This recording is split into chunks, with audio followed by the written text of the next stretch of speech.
She posted on Instagram, "Settling for less because I'm tired of being alone," with a photo of us. I didn't text, didn't call, just packed my things and left. She came home to an empty apartment and a note. "Hope you find more. You're settling alone now." Hey viewers, before we move on to the video, please make sure to subscribe to the channel and hit the like button if you want to see more stories like this. Thanks. From the start, I was all in. Emma had been through a rough patch, laid off from her previous job during the pandemic, dealing with some family drama involving her mom's health. I stepped up. When she couldn't make rent on her tiny studio, I suggested we move in together after about a year of dating. It made sense. My place was bigger, closer to her new job. I handled most of the logistics, packing her stuff, setting up the utilities in both our names, even surprising her with a little home office nook because she dreamed of starting her own influencer side gig. "You're my rock," she'd say, curling up next to me on the couch after a long day. I sacrificed for us without a second thought. There was that time last summer when I turned down a promotion that would have involved relocating to another city. It came with a big pay bump, but Emma was finally getting traction at work, and she begged me not to uproot everything. "We just got settled here," she said, tears in her eyes. "I need stability right now." So I stayed, content with my current role. I figured we'd build towards something bigger together, maybe a house, travel plans. I even started a savings account for a future trip to Europe, her dream destination. I'd add to it quietly, imagining her face when I'd surprise her with tickets. But looking back, there were cracks. Emma spent more and more time on her phone, scrolling Instagram endlessly. She'd post these curated shots of her outfits, coffee runs, gym selfies. I didn't mind, it was her passion. But she'd make these offhand comments that stung a little. "Ugh, another Friday night in? My feed is full of people at rooftop parties." Or, "Why don't we ever do spontaneous stuff like my friends?" I'd brush it off, plan a date night, dinner at that new Italian place, tickets to a concert. She'd seem happy in the moment, but then back to the screen. Things escalated subtly over the last few months. She'd stay out late for networking events or girls' nights, coming home buzzed and distant. I'd ask how it went, and she'd wave it off with, "Oh, just boring work talk." I trusted her, didn't pry. But I noticed her liking posts from this guy Jake, a co-worker she mentioned in passing, some charismatic sales rep with a flashy profile full of adventure shots, skydiving, beach vacations, the works. I didn't think much of it at first. Jealousy isn't my style. Then, one evening about 6 months ago, I was winding down after a long workday. Emma was out, another girls' night. I grabbed my phone to order takeout and absent-mindedly opened Instagram. Her story popped up first, a photo of us from our last date night, me smiling with my arm around her at a cozy cafe. The caption hit like a gut punch, "Settling for less because I'm tired of being alone," with a heart emoji, like it was some cute, relatable vibe. I stared at it for what felt like hours. Settling for less? Me? The guy who'd been her safety net, her cheerleader?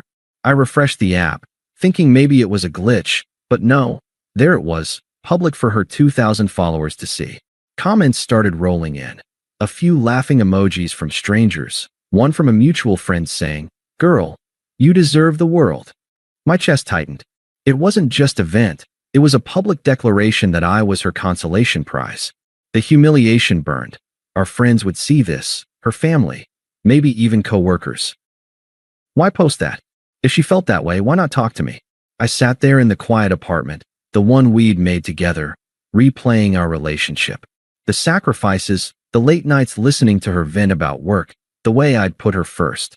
Confusion swirled. Was I really less? Had I missed the signs? I felt the unfairness settle in, heavy and raw. But anger? Not really. More like a cold clarity. This wasn't fixable with a conversation. She'd crossed a line, turning our private life into a punchline for likes. No yelling, no frantic texts. I got up, pulled out my duffel bag, and started packing. That night, while Emma was out, probably laughing with her friends or whoever, I methodically went through the apartment. I didn't take anything that wasn't mine. Clothes, my laptop, a few books from the shelf. The shared stuff? Left it. The coffee maker I'd bought as a housewarming gift for us. Hers now. I even left the framed photo of us on the mantle, the one from our first vacation to the coast. Let her stare at that. As I zipped up the bag, my phone buzzed, A notification from Instagram. More likes on her post. I didn't open it. Instead, I sat at the kitchen table, the one where we'd shared so many meals, and grabbed a notepad. My hand was steady as I wrote. Hope you find more. You're settling alone now. Simple, no drama.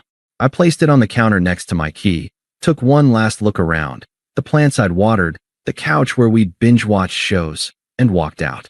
Locked the door behind me for the last time. I drove straight to my buddy Mark's place. He'd been my roommate in college, always had a spare room.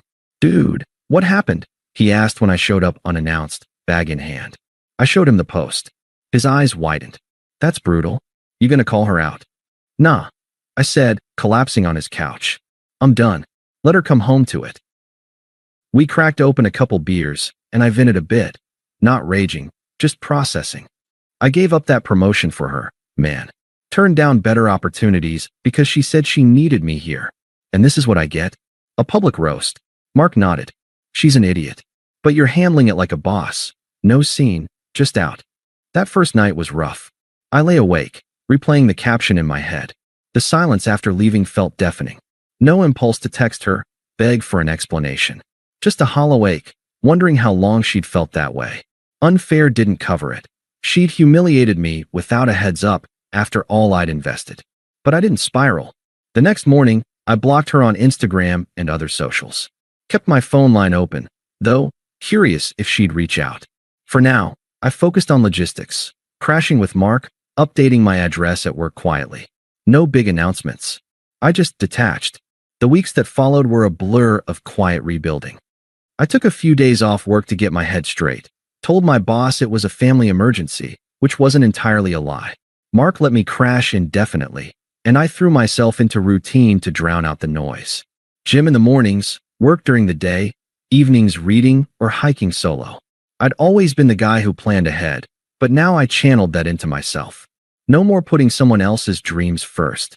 At first, the silence from Emma was deafening in its own way. I'd expected a barrage right away, but it took her about 12 hours to realize. My phone lit up around midnight that first night. Missed calls, then texts. What the hell? Where are you? This isn't funny. Come home. I didn't respond. By morning, more. Saw your note. That's petty AF. We need to talk like adults. Still nothing from me. I blocked her number temporarily to focus, but kept an eye on mutuals in case things escalated. The confusion hit hardest in those early days. I'd wake up replaying that post, questioning everything. Was I really less? Had I been blind to her drifting? Flashbacks crept in, like the time I'd surprised her with a weekend getaway to a cabin upstate, scraping together the cash from overtime. She'd posted about it glowingly then. Best escape ever with my fave. Now it felt tainted. Or when she'd lost her job last year, and I'd covered rent for months while she figured things out. I'd cooked dinners, rubbed her shoulders, assured her we'd get through it. And for what? To be her safety net until something better came along? I sat with the unfairness, letting it simmer without boiling over.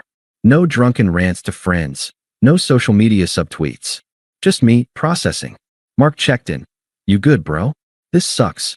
I'd nod, say, yeah, it does. But I'm not going back. Slowly, the vulnerability faded. I started seeing a therapist, online sessions, nothing dramatic. She helped me unpack how I'd ignored red flags, like Emma's constant comparisons to her influencers' lives. You deserve someone who sees you as the prize, the therapist said. It stuck. About a month in, karma started creeping up on her. I heard bits through the grapevine, didn't seek it out, but our circle was small. That post. It backfired spectacularly. A couple mutual friends messaged me privately. Dude, saw Emma's IG. That's messed up. You okay? One even screenshot comments where people called her out. If he's less, why post him at all? Shady. Her likes dropped. A few unfollows from our group. Turns out, she'd been venting to her girls about feeling stuck, but the post made it public ammo.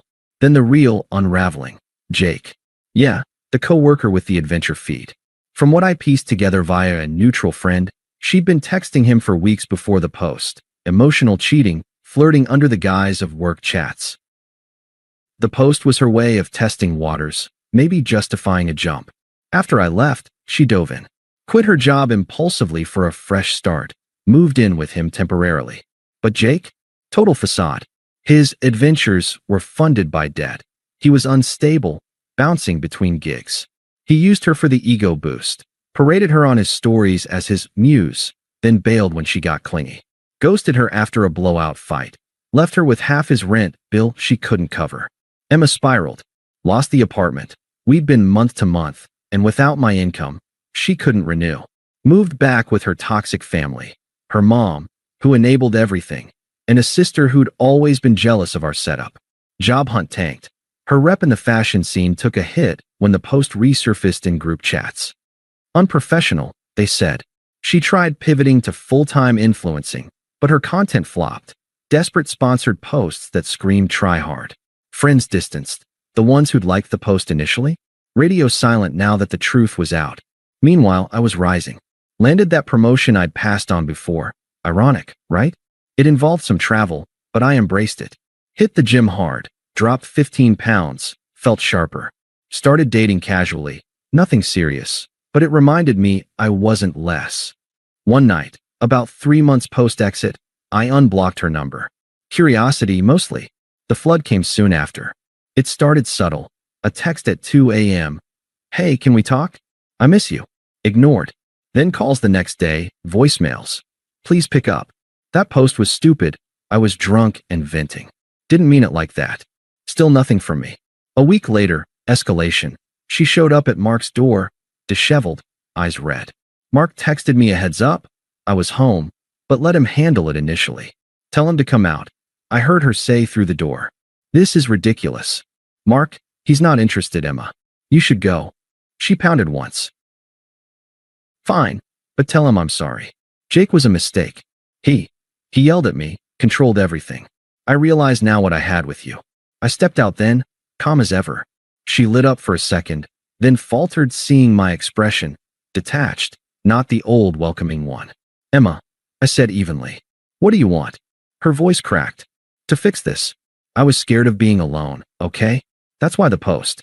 But it blew up, and now everything's falling apart. My job's gone. Jake dumped me like trash. Mom's driving me crazy. Please, let's just talk. We were good together. I leaned against the doorframe. You said you were settling for less. Sounds like you found your more, and it didn't work out. Not my problem. But I didn't mean you. It was about my life, the routine. Come on, you know me. Do I? The public humiliation says otherwise. She teared up. I'm begging here. Give me another chance. I'll delete the post, everything. No. That set her off a bit, true colors peeking. You're being so cold. After everything? Fine, be petty. But you'll regret this when you're alone too. I shut the door without another word. Blocked again. But she didn't stop. Her family got involved. Toxic as hell. Her mom called from an unknown number. Young man, you're overreacting to a silly post. Emma's hurting. Be a gentleman and hear her out. I hung up. Her sister messaged on LinkedIn. Of all places, grow up. She's better off without you anyway. But she wants you back. Don't make her beg. Desperation ramped up. Voicemails turned frantic. I can't sleep, can't eat. Jake was abusive, threw my stuff out. I'm at my mom's, but it's hell. Remember when you helped me through tough times? Help me now. Then angry, ignoring me? Real mature. You think you're better? Enjoy your boring life. A mutual friend, pressured by her, texted, Hey, Emma's a mess. Maybe coffee to clear the air. I replied, No thanks. Appreciate the concern. By month 5, she'd hit rock bottom. Showed up at my office lobby. Security buzzed me. I went down firm. Emma, stop this. She was pleading now, makeup smudged. I admit it. I was manipulative, hypocritical. Thought Jake was exciting, but he used me. Now I'm broke, alone. Please, I see what I lost. We can start over. Her words echoed her post. Settling, tired of alone. Hypocrisy glaring. I shook my head. Your choices, your consequences. Goodbye. The showdown came at our mutual friend Sarah's birthday party, about 5 months after I'd left. Sarah had invited me weeks earlier. Neutral ground. She said, no drama promised. I almost skipped it, but I'd started seeing Lily by then, a graphic designer I'd met through work. She was genuine, low-key, the opposite of Emma's chaos. We decided to go together. It felt like a step forward. The party was at a rooftop bar downtown. String lights, music thumping, our old circle mingling. I was mid-conversation with Mark when I spotted Emma across the room. She looked rough, hair unkempt, dress ill-fitting, nursing a drink alone. No Jake in sight. Our eyes met. She beelined over, weaving through the crowd like a woman on a mission. "Hey," she said, voice shaky but insistent. Lily tensed beside me, but I stayed composed, introducing her casually. "This is Lily." Emma ignored that, eyes locked on me. "Can we talk? Privately? Please, it's important." I shook my head. "Here's fine." "What?" She glanced at Lily, then plunged in. "I know I've been blowing up your phone, but I mean it. I messed up big time. That post was the dumbest thing I've ever done." I was frustrated, feeling trapped in our routine, and Jake seemed like an escape. But he was a nightmare. Controlling, lied about everything, left me with nothing. I'm crashing at Mom's, job hunting's a disaster, and I can't stop thinking about us. You were stable, kind, everything I need. Let's try again. I'll change, delete my accounts, whatever it takes. Her words hung there, desperate and raw. The hypocrisy hit, begging for this settling she'd mocked. I felt nothing, no pity, no pull, just clarity. "You said you were settling for less because you were tired of being alone." I replied evenly, mirroring her caption. "Looks like you got what you wanted, more excitement, right? But now you're alone anyway. Your choices led here, Emma. I've built something better without the drama." Tears welled up. "That's cruel. After 3 years? I thought you cared." "I did. Past tense. You're irrelevant to my life now." She flushed, anger flashing. "Irrelevant? You're upgraded with her." She gestured at Lily. "Fine. Enjoy your boring upgrade. But you'll miss what we had. The spark, the fun." "No," I said firmly. "I won't." I turned back to Lily and Mark, effectively ending it. Emma stormed off, muttering something about me being heartless. A few friends shot her looks. The truth had spread by then. No one defended her. That night solidified it. Power reversed. She saw me thriving, happy, while she unraveled. No more outreach after that. Maybe she finally got the message. Update 1. 2 weeks later things have quieted down. Blocked her everywhere permanently, including her family's numbers. Work's going great. Traveled for that promotion. Closed a big client deal. Lily and I are official. She's met my folks, and it's effortless. No games, just mutual respect. As for Emma, heard through Sarah she's still struggling. Posted a vague story about learning from mistakes, but I didn't check myself. Blocked and forgotten. Final update, 6 months post-breakup Reddit. If you're wondering AITA? Nah, I know I'm not. That post was the wake-up call I needed. I've got a new apartment downtown, hitting personal bests at the gym, even planned that Europe trip for me and Lily. Karma's ironic. Emma's settling alone became her reality, while I stopped settling at all. If she sees this, hope you've found your more. I'm good without it. Thanks for the vent, folks. Out. Thanks for watching. Make sure to subscribe to the channel and hit the like button. What do you think about this story? Share it in the comments.